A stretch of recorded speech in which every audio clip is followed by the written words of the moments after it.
Keating picks up ace-jack. Texas Mike with 6-5. That's what?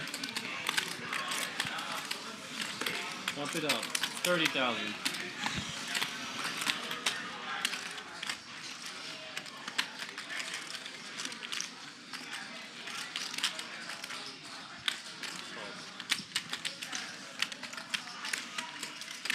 Brandon Steven. Have you gotten called Steven Brandon a lot in your life? In this video from PokerNews.com, we are playing 1,000 with a $2,000 big blind ante at Hustler Casino Live. It's a big game. We are $870,000 deep. Alan Keating lips in under the gun with ace-jack of hearts. Tricky. Over on to Texas Mike in the cutoff with 6-5 offsuit. He makes it $5,000. All right, loose, aggressive, do whatever you want. Thomas in the small blind calls with Jack 9 offsuit. I would not advise doing too much calling with offsuit hands from out of position. But whatever, Thomas came to gamble. And then Alan, limp re-raises to $30,000. Straight up for pure value. He knew his opponents yet to act were loose and aggressive. He thought they would probably automatically attack his limp. And ace-jack's gonna be in good shape. He was right. Texas Mike calls with a 6-5 offsuit. Thomas gets the memo and gets out of the way. Let's go to the flop.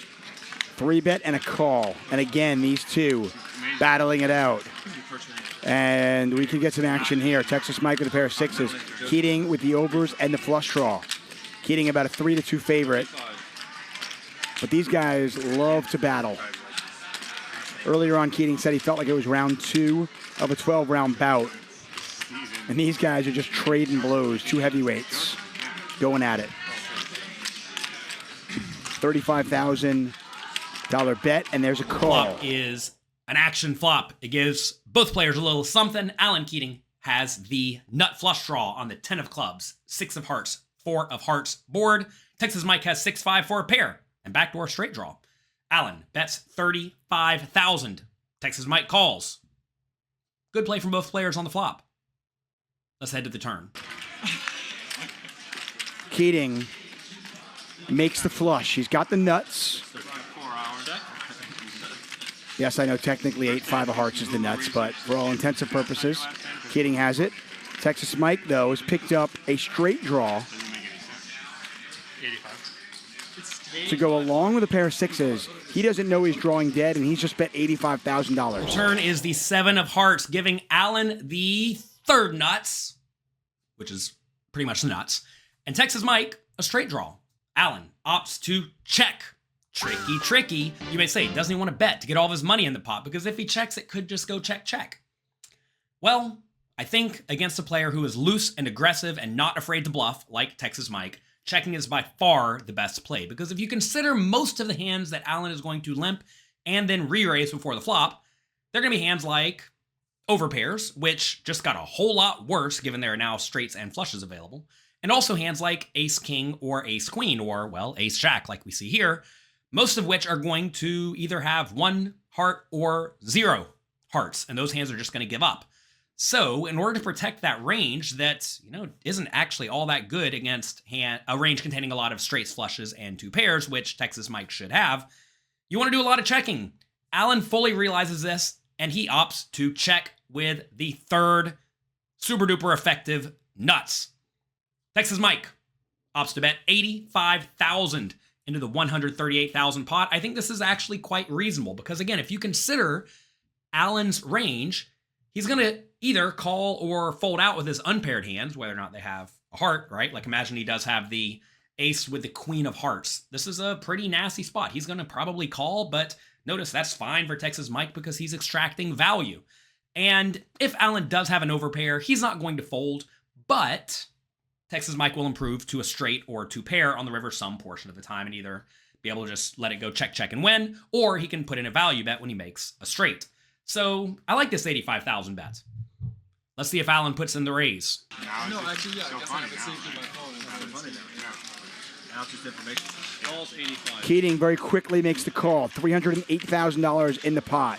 Alan opts to just call, which I definitely think is the right play. Because if Alan did have a hand like pocket aces, he does not want to raise and get all the money in against Texas Mike's value range. Remember, Texas Mike could easily have a flush in this situation. He could also have a straight or two pair or a set, all of which crushes pocket aces.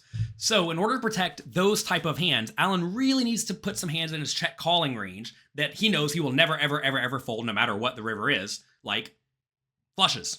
So Allen does go for the check and call. I bet a lot of people watching this video would have either continued betting on the turn or would have check raised the turn. I think both of those plays would be pretty bad, especially if you know your opponent is not afraid to run a big bluff. Great play by Allen. Let's head to the river. The river's in offsuit 3. Texas Mike has made the straight.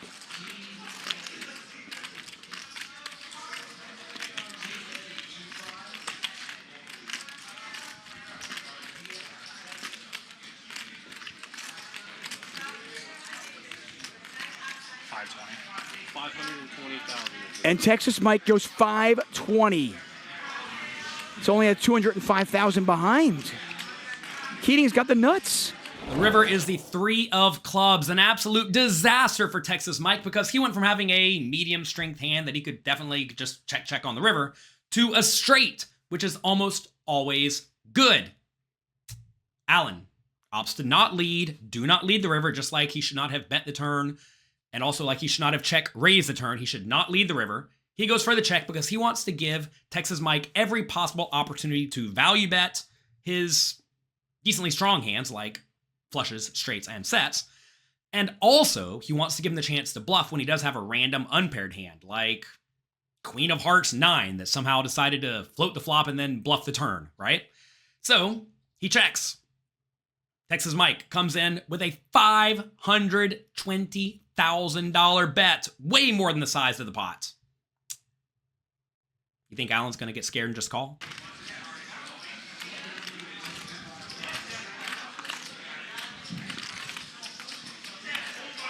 This could very well be the biggest pot of the week.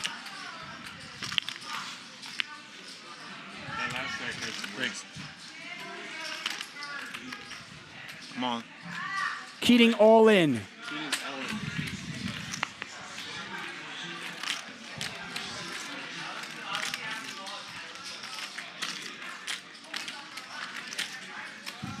Allen, of course, puts in the rest of the money. Only $200-something thousand more. It's a horrible spot for Texas Mike.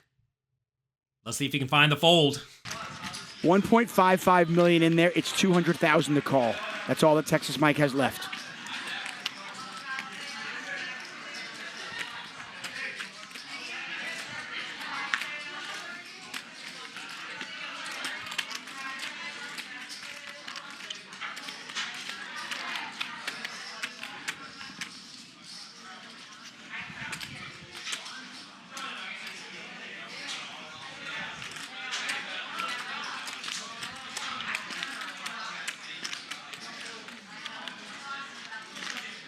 Texas Mike knows that he's almost certainly beat, but he's just getting such a good price right now. He does make the call, and he is all in. He sees the bad news, 1.75 million.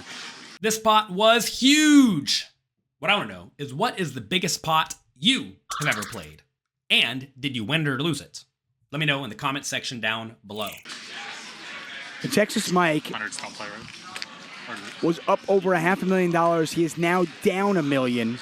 Keating was down early, is now up about $1.8 million. I'm honestly not sure what the biggest cash game pot I have played, and if I won or lost it, because they've all been around $200,000. I've won some, I've lost some. Most of them have gone pretty well, though, because when I do play gigantic pots, it's usually with the best hand.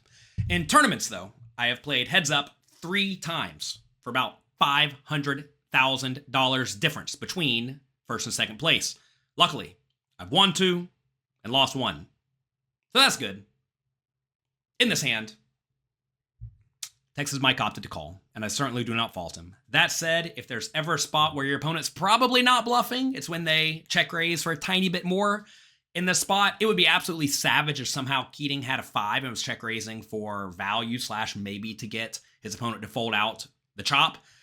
But I think more often than not, and probably close to every time, you're going to be shown the ace high flush or the straight flush. But, if there's ever a player who could put in a bluff here, it is Alan Keating. So for 200,000 more to a 1.7 million pot, I think you have to find a call. Tough spot for Texas Mike. The board ran out exactly, perfectly wrong for him. Talk to you next time.